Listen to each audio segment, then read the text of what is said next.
नमस्कार दोस्तों, हमारे YouTube चैनल फन स्टडी में आप सभी का स्वागत है। आज की वीडियोज में हम कंटिन्यू करने वाले हैं मौर्य वंश के बारे में जानेंगे। जो अभी मगध का उत्कर्ष चल रहा था उसमें हमने पढ़ा हर्यक वंश, शिशुनाग वंश और नंद वंश, और अब हम पढ़ेंगे मौर्य वंश।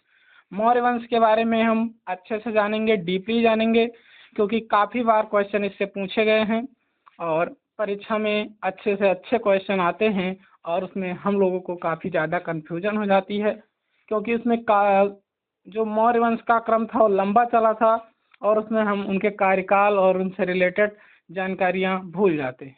आज भूलेंगे नहीं, हम सीखेंगे इस नोट्स के माध्यम से। तो चलिए,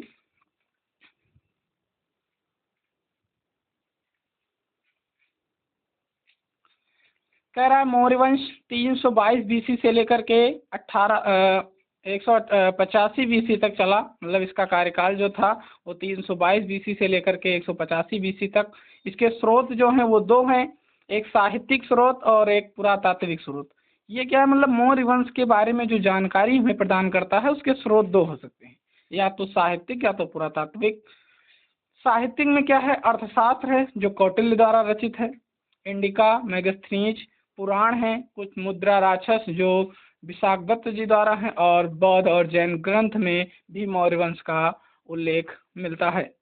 फिर पुरातात्विक में अशोक के अभिलेख हैं और भवन, स्तूप, गुफा, मृदभांड और जूनागढ़ का अभिलेख भी शामिल है जो पुरातात्विक साक्ष्य प्रदान करता है।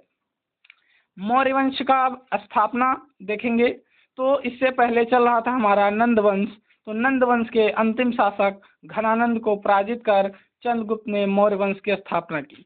मैंने पिछली वीडियोज में बताया था कि घनानंद जो था वो काफ़ी क्रूर था और वो चाणक्य का अर्थात कौटिल्य का बहुत अपमान किया था। इससे नाराज होकर के जो चाणक्य होते हैं वो चंद्रगुप्त मौर्य के पास चले जाते हैं और उनको शासन प्रशासन में मदद करते हैं और घनानंद को पराजित कर मौर्य वंश की स्थापना करते हैं। तो यहाँ देखिएगा, चाणक्य कौटिल्य चंद्रगुप्त मौर्य के गुरु थे, जिसकी सहायता से चंद्रगुप्त ने नंद शासक को हराया। चंद्रगुप्त मौर्य के बारे में जानेंगे जो 322 बीसी से 298 बीसी तक उनका शासनकाल रहा। बौद्ध जैन ग्रंथ में चंद्रगुप्त को क्षत्रिय कहा गया है, जबकि मुद्रा राक्षस पुराण आदि में शूद्र कहा गया है। मतलब कुछ ऐसे स्रोत हैं जिनमें चंद्रगुप्त को क्षत्रिय कहा जाता है और कुछ ऐसे स्रोत हैं जिसमें उनको शूद्र कहा गया है। जस्टिस स्ट्रेबो ने सेंड्रोकोटस तथा एपियन और ब्लूटार्क ने एंडोक्रोटस नाम दिया। मतलब एंडोक्रोटस और जस्टिस स्ट्रेबो ने सेंड्रोकोटस नाम दिया। अब जिसे चंद्रगुप्त मौर्य के रूप में पहचान विलियम जोन्स ने की। मतलब चंद्रगुप्त मौर्य के रूप में उनकी पहचान किसने की थी? विलियम जोन्स ने। ये क्वेश्चन पूछा जा सकता है। इससे पहले उनका अलग अलग नाम देखो बताया गया था, तो इसके बाद उनको विलियम जोन्स ने उनका नामकरण करते हैं। फिर सेल्यूकस निकेटर से युद्ध 305 बीसी में हुआ, जिसमें सेल्यूकस निकेटर पराजित हुआ और एक संधि हुई जिसमें मेगास्थनीज 500 हाथी, हेलेना से विवाह, जस्टिन प्लूटार्क के अनुसार 6 लाख सेना के साथ भारत को रौंद डाला। जस्टिन ने सिकंदर और चंद्रगुप्त मौर्य की भेंट का वर्णन किया है। 298 बीसी में श्रवण बेलगोला में संलेखना संथरा पद्धत द्वारा मृत्यु हो गई। मतलब इनकी मृत्यु 298 बीसी में श्रवण बेलगोला में संलेखना या संथरा जिसे कहते थे इस पद्धत द्वारा मृत्यु हो गई थी। फिर इसके बाद आते हैं बिंदुसार, जिसे अमित्र घात के नाम से भी जाना जाता है। काफ़ी बार क्वेश्चन पूछा गया है कि निम्न में से किसको अमित्र घात के नाम से जाना जाता है, तो बिंदुसार को। 298 बीसी से 273 बीसी तक इनका शासनकाल चलता है। आजीवक संप्रदाय का अनुयायी था। अमित्र घात शत्रु विनाशक था, जिसे शत्रु विनाशक कहा जाता था। जैन ग्रंथों में सिंहसेन कहा गया है। तक्षशिला में 2 विद्रोह हुए, पहले सुसीम तथा बाद में अशोक को भेजा। मतलब जो विद्रोह हुए उसमें इन्होंने सुसीम जो होते हैं उनको भेजते हैं, फिर बाद में अशोक को भेजते हैं।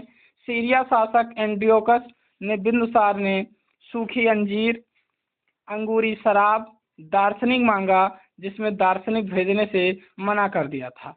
मतलब इतना चीज बिंदुसार ने क्या मांगा था उनसे, जो जब उनको शासन उन पर कर लेते हैं तो वहां से मांगते हैं। और मिस्र के राजा टालमी द्वितीय, जिसे फिलाडेल्फस ने डायनोसियस राजदूत को बिंदुसार के दरबार में भेजा। मतलब ये काफी बार क्वेश्चन पूछा गया है कि टालमी द्वितीय ने डायनोसियस को किसके दरबार में भेजा था, तो बिंदुसार की। या ऐसे पूछ सकता है डायनोसियस किसके दरबार में आया था, तो बिंदुसार की। तो ये दो जो शासक थे, चंद्रगुप्त मौर्य और बिंदुसार, जिसे हम मित्रघात भी कहते हैं, इन दोनों को हमने जाना। अगली वीडियोज में आगे जो भी शासन में आते हैं राजा, उनके बारे में हम अगली क्लास में कंटिन्यू करेंगे। आप इस नोट्स को अच्छे से पढ़िएगा, क्वेश्चन इसी से आपको मिलेगा, इससे बाहर कहीं नहीं मिलने वाला है। काफ़ी अथेंटिक नोट्स बनाया गया है, कई टीचरों के माध्यम से नोट्स बनाया गया है, और काफ़ी ज़्यादा इससे लोग सक्सेस भी हुए हैं। ये हम लोगों का सक्सेस की है मानी जाती है। इसी से हम लोग अपने ग्रुप के सारे टीचर जो भी हैं वो स्टडी किए हैं और कहीं ना कहीं सक्सेस है। तो आप लोग इससे जुड़ें, और हमारी ऑफलाइन बैच आपके अंबेडकर चौराहा गोंडा में शुरुआत हो रही है 15 मार्च से। आप लोग ज़रूर आएँ, एक बार डेमो लें, और आपको अगर अच्छा लगता है क्लास तो आप लोग ज्वाइन करें। धन्यवाद।